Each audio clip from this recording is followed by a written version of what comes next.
And then the animation in some of these characters too, man. I don't know what Tony Stark's face, right?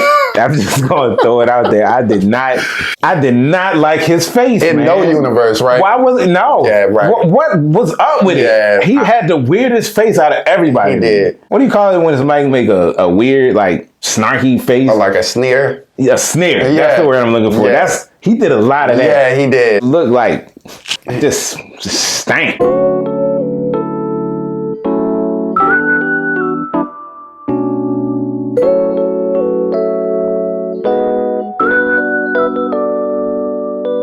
What's going on, y'all? Welcome back to Cynicism. I'm Eric. It's your boy Dante, man, and today we're going to be doing a review on What If? This is yet another Marvel series on Disney Plus, and it revolves around the possibility of alternate scenarios for our known MCU heroes and villains. It basically focuses on potential alternate realities. Kind of shows us what would have happened if events from the past went a different direction, slightly altered to change the trajectory of our heroes' future. Let's talk about a few of these, starting with, I guess, the Peggy Carter one. Yeah, that was a pretty notable one. The first episode focused on Peggy Carter. Steve Rogers in the original timeline got his super soldier serum and became Captain America. In this reality, Peggy Carter ended up getting the serum and she became Captain Carter. Basically took on the role of Captain America during that time. One of the more heartfelt stories, I guess, to see Steve Rogers still kind of be the person, to be the stature that he was, but still be the person that he was. I don't know, it was kind of cool to see that, that it was never the serum that kind of made him Captain America in that sense. Like, as frail as he was,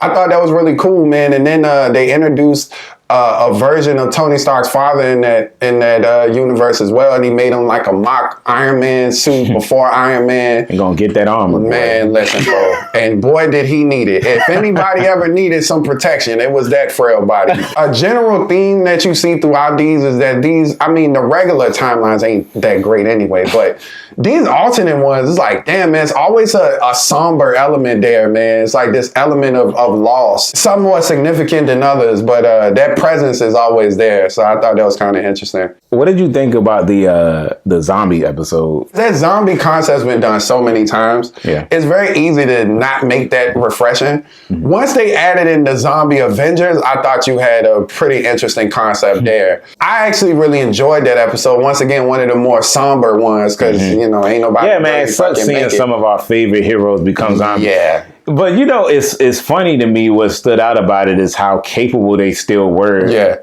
with their abilities as zombies. Yeah, I just thought that shit was funny. Scarlet Witch is a problem no matter what. I was like, oh no. If anybody needs to not be a magic zombie, bro, come on, man. It's always the weaker characters that survive this for something. I mean, Iron Man, Cap, all the main, even the Hulk, like, died. Yeah. And it's like, fam, no. I love Okoye and the Wasp, don't get me wrong, but it's just like, out of the characters that probably would be surviving this, it's easier for me to believe Wasp though, because she can shrink. So it's a lot easier to avoid coming into contact with the zombies that, you know, they can't detect you or see you. Yeah. So that is believable to me, but Okoye, I don't know. I mean, I know she's very fully highly skilled fighter, but that can only get you so far. I was about to say, so is everybody that became a zombie. So, you know, and they got powers to back it. She's just a regular person. Yeah, man, that episode was really cool, man. It was great to see some of the characters that you rarely see interact. Like, I don't think we've ever seen Peter and the Wasp talk.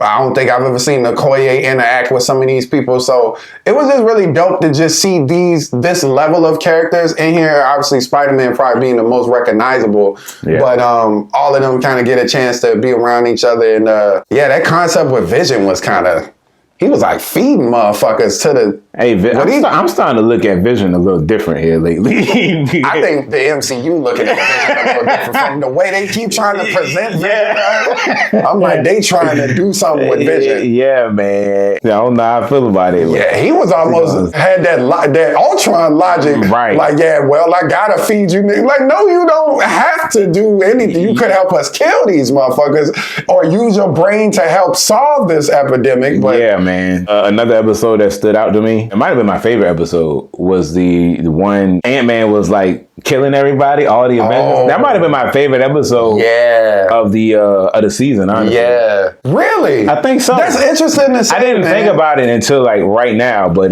looking back, I think that might have been my favorite one. Why though? I just like the concept of it. Yeah. If anybody would be doing it, it makes sense that it would be him. Yeah. Like as far as anybody that's capable of doing it. Yeah. You know what I'm saying? I never guessed that it was him. It just never dawned on me. But it made so much sense in the end, considering what was happening to these people. Yeah. But it was just cool to see a lot of the movie scenarios involving him killing these characters. That shit was crazy, bro. To see some of these main people get murked out, it was like, damn. Bro, when he killed the Hulk, bro. That was the worst one. That man, he literally hulked out. Like, he hulked to He death. looked so gross before his demise. I said, man, that's what he turned into a fart cloud or something. Like, what the fuck going on with his body, man? Did they explain what happened to his body though? No, bro, that ain't even. I think it was some type of poison that he gave him or something. It's like he over gamified him, like overly. Nigga raged out. Doctor Strange episode. I Definitely wanted to mention that before we go into that. Yeah. Listen, man, when he was devouring those demons, those monstrosities into his body, I was like, this is not gonna go how you think it's gonna go. Bro, he couldn't even control them. He couldn't hold them bitches in, bro. They was just coming out, especially pieces of animals was hanging out his body. Yeah, right.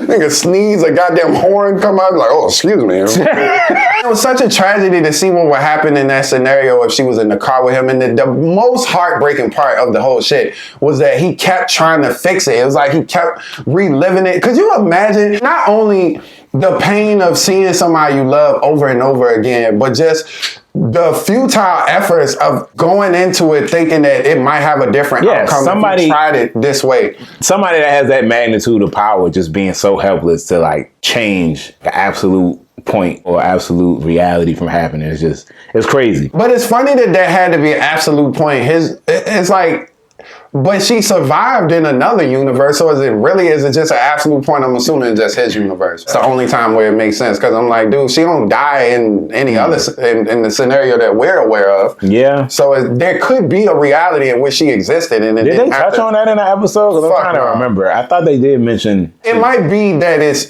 an absolute for his universe. I ain't gonna get another one. Yeah, that's true. I mean, shit, nigga. Well, you know. Can you do that? Can't just be taking other strangers. Doing everything else. Yeah, that's true. Can't be taking on these monsters neither, but he clearly broke that rule. The one that had the least tension, but I thought was a really cool concept, was the Star-Lord one with T'Challa. That one was really cool. It was like a passerby episode. I thought the concept was probably more cooler than the execution. I was not a big fan of T'Challa as Star-Lord. Nah. That shit was just weird to me. Yeah, I didn't like how they were reacting to him. You know, but it makes sense because T'Challa's such a likable guy, and he was clearly that as Star-Lord. But because it's T'Challa as Star-Lord, was all this unity in the galaxy. Fucking Thanos was at a bar with these niggas. They was just kicking it. Like, people was out, Gamora was kicking it. I'm like, what the fuck going on here? And it was like him and Nebula trying to like be something. That would have been interesting because Gamora is Star-Lord, and I guess him and Nebula, I guess. It looked like they might have had some type of romantic past. I don't know. It was a very brief episode. But yeah, something about the whole shit just, I don't know. It just ain't sit right with me. And I don't know why. It's a far cry from who the original character is. I say that. Yeah. To have him as Star-Lord, it's like a 180. It was interesting. I'll say that. I'll say the other Wakanda episode was a throwaway for me too, man. The one where, I mean, once again, the concept was interesting, but the Killmonger one where he was like... He became like Tony Stark's like apprentice or whatever, or like his security. Yeah. That was a very interesting episode. Yeah. For a lot of reasons. Yeah. I didn't dislike it. Didn't love it, the idea of it, but I definitely liked that more than the whole T'Challa Star-Lord thing. That's fair. I like that. I enjoyed that episode a lot. Yeah, it's a more intriguing concept easily. Yeah. Like to see what happen in the event of that. But and it makes more sense for Killmonger because he was like an MIT. Yeah. He was like a genius too in his own right, even though that wasn't the forefront of his role in Black Panther movie. Yeah. he still had those technical abilities too. He still was the same character at the root too. So that's also what I appreciated about that version of him. I will say this about that Killmonger episode, man, and it's very apparent on a few of these. The voice acting work on there, as somebody who advocates for Michael B. Jordan, that's probably some of the worst voice acting I've ever seen. It was glaring to the point where I was just like, nigga, what? Like, are you even... Is this somebody trying to pretend to be Michael B. Jordan? Voice acting just ain't as easy as people We think talk it about is. that all the time. And it's very, because it's not the only one that I saw. It's a few standout performances here, but a lot of them ended up falling flat for me. And that was, I guess, something we could talk about in a bit here. But that was a takeaway for me that not everybody got that down. Why they keep killing Tony Stark, man? I'm kind of getting tired of this man thing. He died in every universe. I said, wow. Like, haven't we had enough of this, bro? Also, the guy in that episode that was trying to do a Tony Stark impression, that too. But it's like, he sounded like Jack Black, and I ain't know if it was Jack Black trying to do Tony Stark. If you're going to get a different character, I'd rather they just do their own interpretation of what the character sound like. Don't try to imitate the characters that we know, because that never comes across as good. What else? Is there any other, like, episode you want to touch on? Oh, I guess the last two, huh? Yeah. We finally got a version of Ultron that I thought represented his abilities well. Ultron is a very menacing, calculating threat to the Avengers, and he has always been. And I thought that he was very well represented in this series, more so than he was in the movie. That was one of the more interesting concepts. It's so funny because that Thor episode was the worst one easily. I thought that shit was Why so did they ass. do that? Was that just to get him and Captain Marvel to fight, I think? I think that was literally the only purpose that episode served. I hated it. And it was one of the longer episodes, or at least... It was about 45, 50 minutes. I said, wow. But he shows up at the end of that episode, and I was like, well, that's the most interesting thing that's happened this whole fucking episode. And I'm glad they built upon that. Ultron showing up, not only did he show up and he had Vision's body, which he didn't accomplish in Age of Ultron, but he did here. He had the Infinity Stones, and once he got them, that shit was, that's probably one of the better concepts, better what-if that design concepts. was dope, too, with the stones in his... And he had the Ultron suit. Yeah, man, it was hard. That man was Vision in Ultron with the stones. Right. Say that 5 times. Talk about old fucking Pete. Nigga. First of all, the way he killed Thanos, I was like, nigga, no. Absolutely not. Well, I don't know. Bro, he was Vision. Yeah, he was Vision in Ultron, but that's Thanos, though. But he had the stones. No, he didn't have them when he killed him. He had one stone. He had the Infinity Gauntlet. He had a gauntlet. But he didn't have the Mind Stone. That was the only thing. So that's, no. But here's the thing, though. If Vision, like this version of Vision, I feel like he's totally capable of doing some shit like that.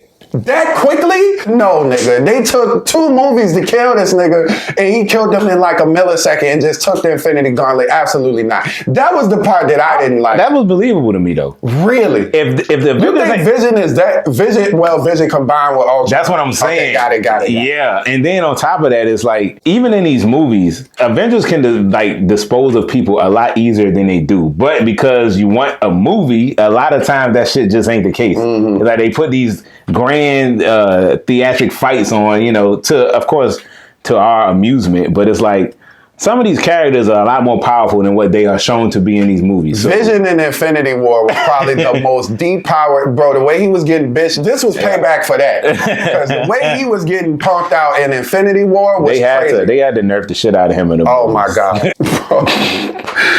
The way he ran up on the Watcher, bro. Watcher was so shit. Bro. When he saw he could see him, he was like, oh shit, He was like, nigga, shut the hell. He closed the screen. Was like, nigga went to cook some noodles or something. He was like, no, stop fucking with that multiverse. Nigga came to his house, oh man, and was giving him the work. I can't interfere. Oh shit. Yeah, right. Oh, hey, I need help. hey, Strange. He put up a fight though. He did, man. And then I was trying to think in my mind how powerful who was in this. I mean, yeah, Ultron is OP at that point. Way OP. Yeah. Watcher and them, they like on some like celestial god level type shit. But so is Ultron at that point. Yeah, because you got reality warping abilities. Yeah, now, so. It's a fool. Only people that of a certain omnipotence can even detect the watch his presence Right. if he doesn't want to be, if he don't want to be detected. Right. So when he just went into his shit, I was like, oh, it's real. Yeah, right. Takeaways. Yep. We kind of touched on it a little bit already, but the last 2 episodes, man, with Ultron, I'm gonna call them the Avengers B team because that's what they were. Yeah. Captain Carter, T'Challa, Star-Lord, T'Challa, Yeah. whatever you want to. Party Thor, a version of Black Widow, Supreme Strange, I think they call him. Yeah. His this new form of Doctor Strange. They all fighting Ultron, Ultimate Ultron. They were whooping his ass at one point. Beating the shit out of him. It was some cool shit that they did in here, but they downplayed it. Black Widow had Red Guardian. Red Guardian shield. Peggy had the vibranium shit. Bro, when they were tossing that bitch at his head, he didn't know what to do, bro. The level of choreographed fighting that they displayed on that nigga, I haven't seen in no Avengers movie. And it's the B team. The moment one hit, another hit. Then somebody came, then another person came. It was so cool to watch them fight him, man. And yeah, they was taking it to his ass, bro. But the thing that pissed me off, so apparently the Infinity Crusher don't work in this with these stones because these stones are from another universe. But he can use these Infinity Stones from God knows what universe across the multiverse. That shit pissed me off, bro. That was such a contrived point. I felt like they should have just ended the episode. They had earned that win. Yeah. They really did. They earned it with that. But then they shot him with the virus and whatever. And the nigga still wasn't trying to die. So it just was, yeah, man. The whole ending with him and Killmonger, that was whack to me. I also didn't understand why they ended it the way they did with him because he was kind of offering them like to reshape reality for their reality. At least that's how he sold it to them. I don't know if he had ulterior motives, but I guess we know he had those. I'm very intrigued about what's gonna happen from here on because I don't think any of this is canon. I just think it's like fan fiction kind of stuff, you know, like a cool concept show. I started thinking, like, what if some of this could be canon in a sense? Like, I do think that The Watcher might have a presence in the future, if anything else. Maybe not none of the results of what happened in these universes, but I do think that he might be playing a role in the future, especially if they talking about maybe bringing in Galactus and shit. I could see. That would be interesting because all the other Marvel shows have been canon, so even if they just took some elements from this, it would be interesting to see. I think that what's going to end up happening is, I think when the Doctor Strange thing comes up, we're going to see these type of scenarios, and I think a few of them could probably going to introduce themselves again. That I could see. But I don't think we're going to be dealing with the consequences of anything that happened in this show. That would just be too convoluted at this point. They already doing too much multiverse shit as is. I think this is just kind of a cool thing to watch. Yeah, it was cool.